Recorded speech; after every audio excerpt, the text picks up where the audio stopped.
हम इस वीडियो में क्लास 7 व्याकरण मंजरी का लेसन नंबर 11 पढ़ेंगे, जिसका नाम है बच्चों काल एवं वाच्य। काल एवं वाच्य को पढ़ने से पहले बच्चों थोड़ा सा काल के विषय में जानेंगे, फिर उसके बाद इस पाठ को हम पढ़ेंगे और समझेंगे। काल का शाब्दिक अर्थ होता है बच्चों समय। समय तो आप जानते ही हैं, समय बड़ा बलवान होता है, वह अपनी गति से चलता रहता है, किसी के रोके नहीं रुकता है, इसलिए समय मूल्यवान है। जीवन में उसका बड़ा ही महत्व है। जब भाषा में समय की बात करते हैं तो उसे काल कहा जाता है बच्चों। जब भाषा में हम समय की बात करते हैं तो उसे काल कहा जाता है तथा क्रियापदों के द्वारा इसे प्रकट किया जाता है। इस अध्याय में हम काल के विषय में अध्ययन करेंगे बच्चों। तो आइए देखते हैं काल तथा उसका भेद। यह शशांक है। शशांक गर्मियों की छुट्टी में अपनी नानी के घर नैनीताल गया था। वह आज ही वापस आया है, कल वह स्कूल जाएगा। ऊपर लिखे वाक्यों में मोटे छपे शब्दों को देखिए। यहाँ है आया है, गया था तथा जाएगा कार्य के अलग अलग समय में पूर्ण होना प्रकट कर रहे हैं। है तथा आया है से पता चल रहा कि कार्य हो रहा है।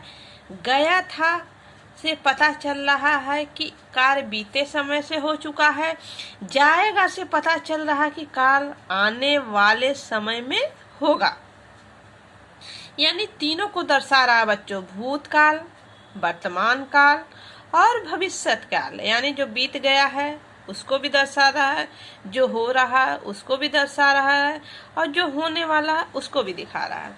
तो क्रिया के बच्चों, क्रिया के जिस रूप से किसी काम के होने के समय का बोध होता है बच्चों, उसे हम काल कहते हैं। यानी समय ही वह है जो हमको यह बताता है कि हम भूतकाल में हैं कि भविष्य में हैं, और कि भूतकाल में है कि भविष्य काल में है कि वर्तमान काल में है। तो काल के कितने भेद होते हैं बच्चों? 3 भेद होते हैं। वर्तमान काल, वर्तमान काल यानी प्रेजेंट टाइम, भूतकाल यानी पास्ट टाइम, भविष्यत काल यानी फ्यूचर टाइम ना बच्चों। काल को हम क्या कहते हैं अंग्रेजी में बच्चों? टेंस कहते हैं। तो पहले काल के 3 यही भेद होते हैं, वर्तमान काल, भूतकाल और भविष्यत काल। अब इन तीनों के विषय में हम पढ़ेंगे। तो पहले क्या पढ़ेंगे हम? वर्तमान काल। पहले हम प्रेजेंट टाइम को पढ़ेंगे, वर्तमान काल को यानी प्रेजेंट टेंस, जिसको हम इंग्लिश में प्रेजेंट टेंस कहते हैं।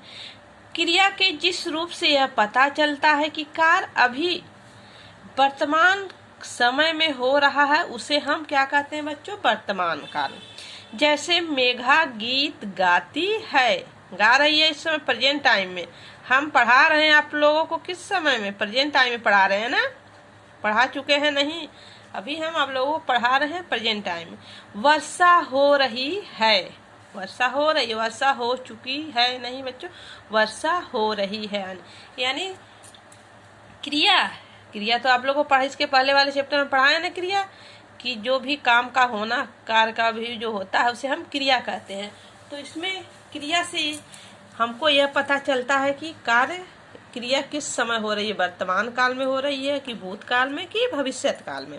तो यहाँ मेघा गीत गाती है, इस समय यह दिखा रहा मेघा गीत गा रही है यानी गाती है। वर्षा हो रही है, तुरंत हो रहा है।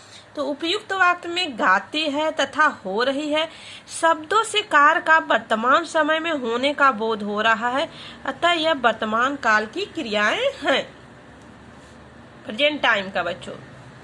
फिर वर्तमान काल के 3 भेद होते हैं बच्चों। वर्तमान में भी 3 होते हैं, एक वर्तमान में खत्म हो गया है, एक वर्तमान में चल रहा है, एक वर्तमान में आने वाला है। तो समान वर्तमान काल, समान वर्तमान काल किसको कहते हैं? क्रिया के जिस रूप से कार्य का वर्तमान समय में समान रूप से होने का पता चलता है उसे समान वर्तमान काल कहते हैं, जिसको हम प्रेजेंट इंडेफिनिट टेंस कहते हैं बच्चों। यह मेरा घर है, रश्मि पत्र लिखती है, दादी जी बगीचे में सैर करते हैं। यह समान वर्तमान काल के एग्जाम्पल है।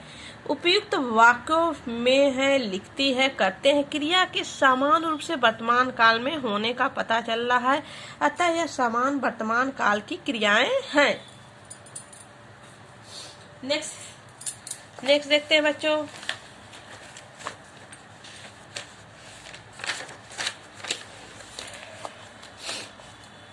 अपूर्ण वर्तमान काल। अपूर्ण वर्तमान काल यानी जिसको दूसरा होता है ना बच्चों, present indefinite tense, present continuous tense, तो इसी को अपूर्ण वर्तमान काल कहते हैं, जिसको हम अंग्रेजी में प्रेजेंट कंटीन्यूअस टेंस कहते हैं।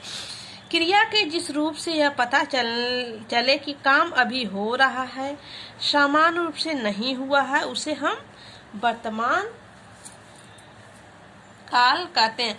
अपूर्ण, अपूर्ण पूर्ण मीन्स होता है बच्चों पूर्ण यानी पूरा, अपूर्ण माने अधूरा, यानी काम होने वाला था लेकिन पूरा नहीं हुआ, उसे हम अपूर्ण वर्तमान काल कहते हैं। एग्जाम्पल ये परिभाषा में भी जैसे दिया बच्चों, क्रिया के जिस रूप से यह पता चले कि काम अभी हो रहा है, समाप्त नहीं हुआ है, उसे हम वर्तमान काल कहते हैं। जैसे वह पढ़ रहा है, वह पढ़ रहा है, राम पढ़ रहा है, रमा सो रही है, वह खाना खा रहा है, यानी काम चल रहा है, खत्म नहीं हुआ है, अभी पूर्ण यानी खत्म नहीं हुआ, अपूर्ण है, तो उसको हम अपूर्ण वर्तमान काल कहते हैं। बच्चा आम खा रहा है बच्चों, ये नहीं कि बच्चा आम खा चुका है या बच्चा आम खत्म कर चुका है, ये भी नहीं। तितली उड़ रही है यानी काम जारी है, इसे हम अपूर्ण वर्तमान काल कहते हैं। संदिग्ध वर्तमान काल, क्रिया का वह रूप जिसे कार्य में हम वर्तमान समय में पूर्ण होने के संदेह में हो, संदिग्ध वर्तमान काल कहते हैं। क्रिया का वह रूप जिससे कार्य के वर्तमान समय में पूर्ण होने का संदेह हो। उपयुक्त वाक्यों में टीवी पर डोरेमोन आ रहा होगा, माँ खाना बना रही होगी, हिंतांश खेल रहा होगा, यानी काम खत्म नहीं हुआ है, होने के संदेह में होगा, तो उसे हम संदिग्ध वर्तमान काल कहते हैं, जिसे हम प्रेजेंट परफेक्ट टेंस कहते हैं बच्चों इंग्लिश में। फिर नेक्स्ट देते हैं बच्चों भूतकाल क्रिया। नेक्स्ट है भूतकाल क्रिया, जिसको अंग्रेजी में हम क्या कहते हैं, पास्ट टेंस। क्रिया के जिस रूप से उसके बीते हुए समय में होने का बोध होता है, उसे भूतकाल कहते हैं। भूत यानी जो बीत गया है बच्चों, वर्तमान माने जो चल रहा है, भविष्य माने जो आने वाला है। तो यहाँ भूतकाल की बात कर रहे हैं, इसके विषय में हम समझेंगे। भूतकाल क्या होता है, यानी जो बीत चुका है। यहाँ था ना एग्जाम्पल, वह पढ़ रहा है, वह पढ़ चुका है, वह पढ़ चुका है। तो यहाँ देखिए, कल मेरे दादाजी आए थे, यदि प्रेजेंट टेंस रहता है बच्चों तो ये होता है कि मेरे दादाजी आए हैं, लेकिन यहाँ आ चुके हैं दादाजी, कल मेरे दादाजी आए थे, तो यह भूतकाल का एग्जाम्पल है। उपयुक्त वाक्य में आए थे क्रिया शब्द से कार्य का बीते हुए समय से होने का बोध हो रहा है, अतः यहाँ भूतकाल है। यहाँ बच्चों क्रिया के बीते हुए समय का बोध यानी ज्ञान होता है। प्रेजेंट टेंस में समय में वर्तमान समय में होने का बोध होता है, तो उसे हम वर्तमान काल कहते हैं। लेकिन भूतकाल में क्रिया जो हम कार्य करते हैं, क्रिया में बताएं ना, किसी कार्य का होने को हम क्रिया कहते हैं। तो जिस क्रिया से हमको बीते हुए समय का बोध होता है बच्चों, वह क्या होता है, भूतकाल होता है। तो सामान्य भूतकाल में भी होता है, इसमें भी 6 प्रकार के भूतकाल इसके भेद होते हैं भूतकाल के। सामान्य भूतकाल, आसन्न भूतकाल, पूर्ण भूतकाल, अपूर्ण भूतकाल, संदिग्ध भूतकाल, हेतु मद भूतकाल। हेतु मद बच्चों भूतकाल। तो इस सामान्य भूतकाल को हम प्रेजेंट पास्ट टेंस कहते हैं, पास्ट टेंस कहते हैं, पास्ट इंडेफिनिट टेंस कहते हैं बच्चों सामान्य भूतकाल को, जिसको हम अंग्रेजी में पास्ट इंडेफिनिट टेंस कहते हैं। क्रिया के जिस रूप से कार्य के सामान्य रूप से बीते हुए समय में होने का पता चलता है, उसे हम सामान्य भूतकाल कहते हैं। समीर ने गाना गाया, नानी माँ ने कहानी सुनाई, रमन विद्यालय गया। बच्चों इसमें बीते हुए समय का बोध हो रहा है। समीर ने गाना गा चुका है, यानी गाना गाया, खत्म हो चुका। नानी ने कहानी सुना चुकी है और रमन ने विद्यालय चला गया है। तो इसमें बीते हुए समय का बच्चों बोध हो रहा है। उपयुक्त वाक्य में गाया, सुनाई क्रिया के उसके सामान्य रूप से पूर्ण होने का पता चलता है। यह सामान्य भूतकाल है।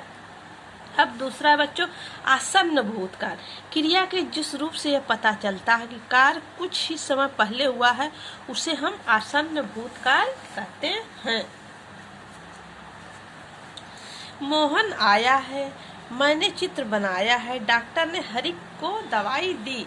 उपयुक्त वाक्यों में आया है, बनाए हैं, दी है क्रियाओं से यह पता चल रहा है कि क्रिया अभी कुछ समय पहले ही समाप्त हुई, उसे आसन्न भूतकाल कहते हैं। बच्चों जो थोड़ी सी पहले समय समाप्त हुई है, जैसे कोई बच्चा आ रहा है, अभी तुम आए हो, यानी हम कुछ ही देर पहले अभी खाना खाए हैं, यानी थोड़ी देर पहले ही काम समाप्त हुआ है। पूर्ण भूतकाल। क्रिया के जिस रूप से यह पता चलता है कि कार्य पूर्ण रूप से बीत चुका है, उसे हम पूर्ण भूतकाल कहते हैं। पूर्ण यानी बच्चों पास्ट परफेक्ट टेंस,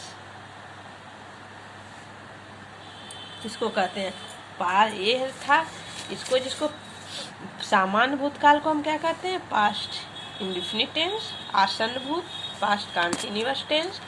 फिर बच्चों ये है पूर्ण भूतकाल यानी पास्ट परफेक्ट टेंस, फिर पास्ट परफेक्ट कंटीन्यूअस टेंस हो अपूर्ण भूतकाल। तो यहाँ बच्चों राम ने रावण को मारा था, यह बात क्लियर है कि बीत चुका है। राम ने पहले रावण को मारा था। हमारा देश सन 1947 में स्वतंत्र हुआ था। यह भी एग्जाम्पल एकदम परफेक्ट है कि यह कहाँ कार्य हो चुका है, यानी हमारा देश स्वतंत्र 1947 में हो चुका था, बीत चुका है। ताजमहल शाहजहां ने बनवाया था, यह भी पास्ट टेंस का एग्जाम्पल है, एकदम अच्छा एग्जाम्पल है बच्चों।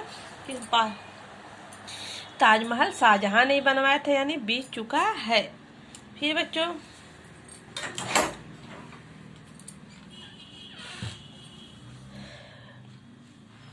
अपूर्ण भूतकाल।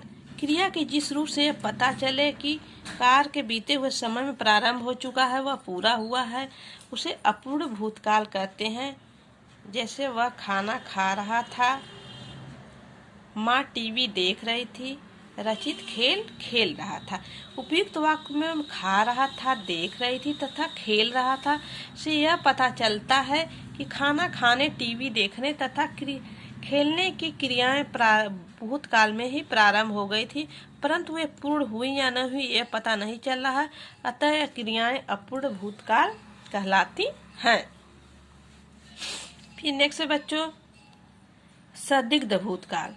क्रिया के जिस रूप से कार्य के बीते हुए समय में पूर्ण होने का संदेह हो, उसे संदिग्ध भूतकाल कहते हैं। जैसे वह विद्यालय जा चुका होगा, कोमल यह पत्र लिख चुकी होगी, दादाजी खाना खा चुके होंगे। उपयुक्त वाक्यों में जा चुका होगा, लिख चुकी होगी तथा खा चुके होंगे क्रियाओं से उनके भूतकाल होने का पता चल रहा है, परंतु यह स्पष्ट नहीं हो रहा है कि क्रिया पूर्ण हुई है या नहीं, अतः यह संदिग्ध भूतकाल क्रियाएं हैं बच्चों। फिर नेक्स्ट है हेतु मत भूतकाल। क्रिया के जिस रूप से यह ज्ञात होता है कि कार्य भूतकाल में पूर्ण हो सकता है, परंतु किसी अन्य कारण से पूर्ण नहीं हो सका, उसे हेतु मीन्स होता है बच्चों कारण। हेतु माने कारण, तो यानी भूतकाल में काम तो खत्म हो गया लेकिन किसी कारणवश नहीं खत्म हो चुका हो सकता, तो उसे हम हेतु मत भूतकाल कहते हैं। जैसे यदि वर्षा होती तो फसल ही अच्छी होती, यदि वह परिश्रम करता तो सफल हो जाता, यदि वह समय पर नहीं पहुंचता तो गाड़ी नहीं छूटती। उपयुक्त वाक्य में मोटे सफेद शब्दों में प्रयुक्त क्रियाओं से यह पता चल रहा है कि जो क्रिया होनी थी किसी कारणवश क्रिया नहीं हो सकी, अतः यह हेतु मत भूतकाल की क्रियाएं हैं। तो नेक्स्ट वीडियो अगले